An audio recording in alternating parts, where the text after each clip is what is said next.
Hello, my dear YouTube family. Welcome to my channel Medico Study Point. Myself, Dr. Vikas Yadav. I'm an MBBS intern doctor.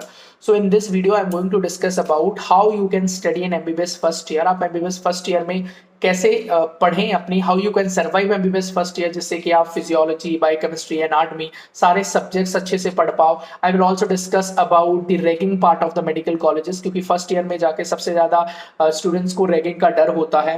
And I will be also talking about the relationship status in medical colleges, क्योंकि बहुत सारे students अलग अलग expectations लेकर आते हैं कि MBBS first year में ये होगा, वो होगा, ये करेंगे, वो करेंगे। तो आई will be discussing everything which I have experience, जो कि मैंने अपने इतने सालों में एक्सपीरियंस किया है एंड जो मेरे साथ कॉलेज में हुआ है वो सारी चीज। So now let's start it guys. सबसे पहले हम बात कर लेते हैं अबाउट द एकेडमिक पार्ट्स की एकेडमिक्स पार्ट। तो you everybody knows that MBBS first year में हमको 3 सब्जेक्ट्स पढ़ने होते हैं, that is physiology, biochemistry and anatomy. तो ये 3 सब्जेक्ट्स होते हैं। आपको लग रहा है सुनने में कि 3 सब्जेक्ट्स हैं और इजीली हो जाते होंगे, 3 ही सब्जेक्ट तो हैं, हम लोग फिजिक्स, केमिस्ट्री, बायोलॉजी पढ़ के ही नीट क्लियर करके एमबीबीएस में आए हैं। बट दीज 3 सब्जेक्ट्स, अगर मैं आपको बोलूं, आपके ये जो तीनों सब्जेक्ट्स आप पढ़ के आए हो, उनसे ज्यादा मोटी मोटी बुक्स सिर्फ एक सब्जेक्ट की होती है, ठीक है। फिजियोलॉजी ले लो, बायोकेमिस्ट्री ले लो, एनाटॉमी ले लो। So I will be talking different thing. सबसे पहले बात कर लेते हैं एनाटॉमी की, एक करके सबकी बात करेंगे। एनाटॉमी की अगर हम बात करें गाइस, तो anatomy is a very different subject from physiology and biochemistry. क्यों? क्योंकि फिजियोलॉजी, बायोकेमिस्ट्री की मैं सेपरेटली बात करूंगा, but they are known subjects for you, क्योंकि वो हम लोग 10th 11th 12th में पढ़ के आ रहे होते हैं। बायोलॉजी के अंदर हमने फिजियोलॉजी भी पढ़ी होती है, हम लोगों ने केमिस्ट्री के अंदर बायोकेमिस्ट्री भी पढ़ी होती है। बट जो एनाटॉमी सब्जेक्ट होता है एमबीबीएस का, it is totally different, it is totally new for the students. क्यों? क्योंकि एनाटॉमी हमने बिल्कुल नहीं पढ़ी होती, या we are knowing some of the names of bones, हमको सिर्फ कुछ बोन्स के नेम याद होते हैं। But what we have to study in anatomy is, अगर मैं बात करूं आपको एक बोन की, so you have to study everything about the bone. What do I mean by everything? Like what is the blood supply of the bone, तो आपको उसकी आर्टरी पता होना चाहिए। what is the venous return of the bone, आपको उसकी when पता होना चाहिए। फिर what are the attachments of muscles on the bone, कौन कौन सी मसल अटैच है, what is the origin of that muscle, what is the insertion of that muscle, what is the nerve supply of that bone। तो बहुत सारी चीजें होती हैं। तो ये सारी चीजें आपको ऐसे एक नहीं 206 बोन सबकी लर्न करनी पड़ती हैं। फिर हेड एंड नेक हो गया, एब्डोमेन हो गया, अपर लिम्ब हो गया, लोअर लिम्ब हो गया, न्यूरो एनाटॉमी हो गई। This is vast list of going on, जो कि आप अभी एमबीबीएस फर्स्ट ईयर में पहुंच गए होंगे। अगर आप लोग फ्रेशर्स, मतलब जिनने इस साल नीट क्लियर किया, तो वो डेफिनेटली पहुंचने वाले होंगे, और जो अभी फर्स्ट ईयर में होंगे वो सारी ये चीज झेल रहे होंगे। अब आ जाती है how we have to study that. भैया हमने आपने इतनी सारी चीजें बता दी, पढ़ना कैसे है। आई नो दैट इनिशियली सारे स्टूडेंट्स बुक से स्टार्ट करते हैं, मैंने भी बुक से स्टार्ट किया था। हम लोग सब लोग बुक्स स्टार्ट कर लेते हैं, बड़ी बड़ी अच्छी अच्छी फॉरेन ऑथर्स की बुक ले लेते हैं, स्टैंडर्ड बुक्स ले लेते हैं कि अरे भैया अब एमबीबीएस में अच्छे से पढ़ेंगे। लेकिन वो बुक का जो जोश होता है ना पढ़ने का, वो मैक्सिमम 1 मिनट चलता है या 2 मिनट चलता है। उसके बाद क्या होता है ना बच्चों, हम लोग बुक्स नहीं पढ़ पाते। तो अगर मैं मेरा बताऊं बच्चों कि मैंने एनाटॉमी कैसे पढ़ा था, तो मैंने क्या प्रोप्लाइडर से पढ़ा था। वहां पे आपको सारे वीडियो लेक्चर्स मिल जाते हैं, रेस्पेक्टेड डॉक्टर्स वहां पे पढ़ा रहे होते हैं, जो बिल्कुल वीडियो लेक्चर्स में आपको मिलता है। एंड एवरी वीडियो लेक्चर के साथ आपको नोट्स मिलते हैं, और उन नोट्स का सबसे बड़ा बेनिफिट ये होता है कि उन सारे नोट्स के अंदर आप लोग को, आप सपोज फॉर एन एग्जाम्पल कोई भी अपर लिम्ब यूनिट पढ़ रहे हो या फिर लोअर लिम्ब यूनिट पढ़ रहे हो एनाटॉमी के अंदर, तो हर एक यूनिट के पहले ही आपको इंपॉर्टेंट लिस्ट मिल जाती है टॉपिक्स की कि ये इस चैप्टर में इंपॉर्टेंट है, यहां से मैक्सिमम क्वेश्चंस आते हैं। अनदर थिंग इज कि वहां पे आपको जो इंपॉर्टेंट इंफॉर्मेशन होती है वो बॉक्सेस के फॉर्म में दी गई होती है। एंड बहुत सारे निमोनिक्स भी आपको नोट्स के अंदर मिल जाएंगे। हर एक नोट्स के अंदर आपको टाइम स्टैम्प मिल जाता है कि लाइक फॉर एन एग्जांपल आप 11 मिनट पे स्कैपुलर वेन पढ़ रहे हो या 11 मिनट पे एक्सिलरी आर्टरी की ब्रांचेस पढ़ रहे हो, तो वो आपको अगर डायरेक्टली से वही टॉपिक पढ़ना है तो आप डायरेक्टली जंप ऑन करके वो टॉपिक पढ़ सकते हो। एंड पीवाईक्यूज रहते हैं उन नोट्स के अंदर, लाइक अगर आप कोई भी टॉपिक पढ़ रहे हो तो प्रीवियस ईयर में कोई क्वेश्चन अगर उससे रिलेटेड आया होता है तो वो भी उस नोट्स में आपको मिल जाता है। So I have just studied from there, मैंने वहां से ही सारा अपना पढ़ा था फर्स्ट ईयर के अंदर, कि भाई पूरे का पूरा एनाटॉमी का वो नोट से इजीली हो गया था। एंड मेरे प्रॉफ में बहुत अच्छे मार्क्स आए थे। And now I am preparing for PG entrance also, तो वो भी मैं नोट से पढ़ रहा हूं। सो नाउ आगे की बहुत सारे स्टूडेंट्स पूछते हैं कि भैया what for biochemistry, what for physiology. तो अब अगर हम बच्चे फिजियोलॉजी की बात करें तो फिजियोलॉजी एक ऐसा सब्जेक्ट है जो कि आपको मैक्सिमम मतलब 50 to 60% आ रहा होता है पहले से, क्योंकि आप 11th 12th पढ़ के आए हो। उसके अंदर आप सारी यही बेसिक मैकेनिज्म्स पढ़ते हो, सेल पढ़ते हो, सेल वॉल पढ़ते हो, सेल वॉल का वही पूरा आप लोगों का क्या फंक्शन होता है, एंडोप्लाज्मिक रेटिकुलम क्या करता है, what is the main major physiology of human body, वही सारी चीजें पढ़ रहे होते हैं, जो कि वहां पे थोड़ा सा डीप हो जाता है, तो वो बच्चों को इतना टफ नहीं लगता है।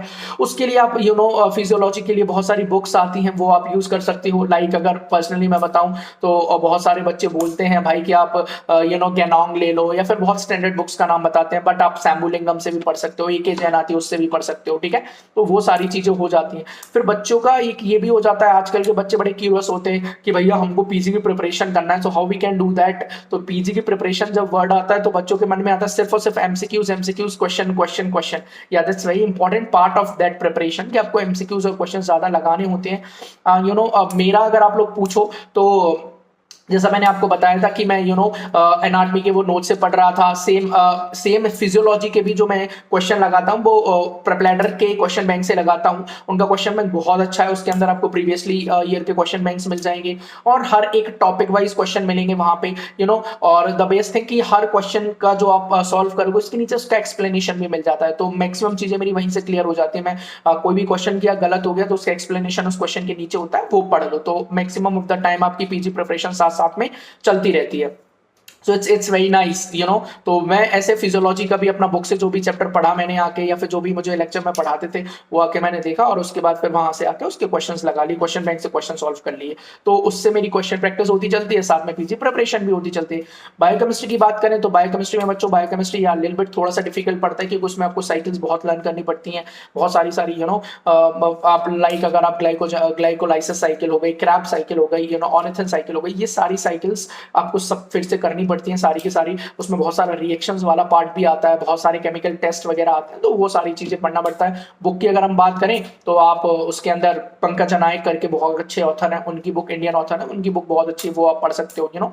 सत्यनारायण मैंने उससे पढ़ा था, आप वो भी आराम से कर सकते हो। सो दैट्स अबाउट बायोकेमिस्ट्री सो ये सारी चीजें हो गई एकेडमिक्स पार्ट से। और अगर आप इस तरीके से पढ़ोगे तो डेफिनेटली आराम से आप सर्वाइव कर जाओगे। एनाटॉमी के लिए एक और चीज बताना चाहता हूँ, डायग्राम्स जितना हो सके उतना बना के चलना है आपको डायग्राम्स, क्योंकि विदाउट डायग्राम्स आप एनाटॉमी नहीं कर पाओगे। तो जो भी टॉपिक पढ़ते हो उसका एनाटॉमिकल डायग्राम बनाया रफ कॉपी में, उसकी लेबलिंग करिए, फिर उसकी थ्योरी अपने हिसाब से लिख सकते हो, ठीक है। I'm moving towards the second part of this video, that is about how you can just study wala part I have told you, relationship status and ragging wala part. So this is a very very important thing जो कि हर एक MBBS aspirants जो भी आ रहे हैं या फिर जो हैं ऑलरेडी उनको समझना चाहिए। नाउ अगर मैं प्रेजेंट एरा की बात करूं तो जो फिजिकल रैगिंग है वो बहुत नीचे आ गई है, बिकॉज आजकल स्ट्रिक्ट एक्शंस होने लग गए हैं सीनियर्स के ऊपर। एंड मतलब मैं स्टार्टिंग से ही इस रैगिंग के सपोर्ट में नहीं हूं। When I was on my first year, so I have not given ragging. अब मैंने कभी भी ना कोई भी लाइन अप दिया, कभी भी मेरी रैगिंग नहीं हुई है, because I am not interacted with the seniors as much also. मैंने फर्स्ट ईयर में ज्यादातर सीनियर से इंटरेक्ट ही नहीं किया, बात ही नहीं की, and I am totally against ragging. मैं रैगिंग का कभी सपोर्ट भी नहीं किया। फर्स्ट ईयर में देयर वाज सम कंडीशंस, मुझे जॉन्डिस हो गया था, so I was admitted in hospital for 20-30 days, तो मेरा इतना इंटरेक्शन हो नहीं पाया, and I have not met so much of my seniors also. तो वो लोग मुझे लगातार घुमाते रहते थे, अरे वो यादव लड़का कहाँ है, वो मिलता नहीं है, ये वो, but I never used to contact with them. लेकिन एक चीज मैं आपको बता देता हूँ बच्चों, लिटरली अगर आज का सिनेरियो की बात करें तो अब रैगिंग बिल्कुल बंद हो चुकी है। फिजिकल रैगिंग के नाम पे तो कुछ ऐसा है ही नहीं है। पहले मारपीट जो चलती थी, भाई थप्पड़ मार दी, ये मार दी, नो। आजकल जो होता है वो थोड़े से प्रोटोकॉल्स होते हैं, लाइक आपको you have to just wish your senior, you have to respect him, and थोड़ा बहुत कुछ फाइल वर्क होता है कि भाई सीनियर्स की फाइल्स लिखना एंड ऑल, वो सब मिल जाता है आपको। ये तो अभी भी प्रेवलेंट है बहुत सारे इंडिया के कॉलेजेस में, तो इसको मैं डिनाइल नहीं करता। बहुत सारी चीजें ऐसा भी होता है कि आपको पैसे देके सीनियर बोल देता है जाओ नाश्ता ले आओ, ये ले आओ, उसका थोड़ा बहुत काम होता है, वो अभी भी चल रहा होता है। लेकिन यहाँ फिजिकल जो रैगिंग है वो बंद हो गई है, तो इट्स वेरी नाइस कि भाई आजकल मारपीट और ये सब नहीं होती है। बट या कहीं कहीं पे हम लोग केसेस देख लेते हैं, coming to the last part of the video that is relationship status. तो बहुत सारे स्टूडेंट्स पूछते हैं भैया हम बड़े सिंसियर स्टूडेंट थे, 12th तक हमने अच्छे से पढ़ाई की, फिर एक ड्रॉप लिया, फिर नीट क्लियर किया, तो बड़े हमारे मन के अंदर अरमान है कि now I have to be I have to, अगर आप लड़के हो तो यू वांट अ गर्लफ्रेंड, आप अगर लड़की हो तो you want a boyfriend. So what are the relationship status in medical colleges? क्या हम लोगों ने सुना था, हमारे टीचर्स बोलते थे 9 लग जाती है जब आप मेडिकल कॉलेज में, इज दैट ट्रू? सो देखो यार, इट्स नॉट लाइक दैट कि 9 लग जाती है या फिर इट्स ऑल कंपलसरी है ये, बट यहाँ पे होता है कि जब आप लोग आते हो मेडिकल कॉलेज में तो आप लोग का डीएच होता है फर्स्ट ईयर में, डाइसेक्शन, जिसमें आपको कैडेवर मिलता है and you are just doing the dissection on that cadaver. तो वहां पे आपकी बॉन्डिंग बनना स्टार्ट हो जाती है and so many of couples were made in the first year itself. बाकी फिर वो कितने साल चलते हैं दैट डिपेंड्स ऑन देम। तो it's like that, it's mutual understanding. बहुत सारे कपल्स बनते हैं, टूटते हैं and it's a part of MBBS life. So you will definitely enjoy it. Parties भर भर के होती है मेडिकल कॉलेजेस में, या पढ़ाई साथ साथ में करना पड़ता है आपको, बट जो एंजॉयमेंट है, बहुत सारी ट्रिप्स होती हैं जिन पे यू कैन जस्ट गो, आप कुल्लू मनाली, शिमला, नैनीताल, मसूरी, एम्स, पल्स, बहुत सारी चीजें होती हैं जो कि आप मेडिकल कॉलेज में एंजॉय करोगे, जो किसी और प्रोफेशन में कभी आपको देखने को नहीं मिलेगा। So that's the best part of medical college life. तो अब आपने बोला कि भैया आपने तो शुरू में डरा दिया, so it's not like that. ये मैंने आपको रियलिटी बताई है बच्चों, डराने का मेरा कोई मोटो नहीं है कि नहीं आपको डराऊं एंड ऑल दैट करूं। इट्स द फैक्ट रियलिटी कि भाई एनाटमी पढ़ना इज नॉट एज इजी। बहुत सारे बच्चे फेल हो जाते हैं फर्स्ट ईयर में। आप चाहो तो अपने सीनियर्स, कोई ब्रदर, भाई बहन कोई पढ़ता हो, उनसे पूछ सकते हो।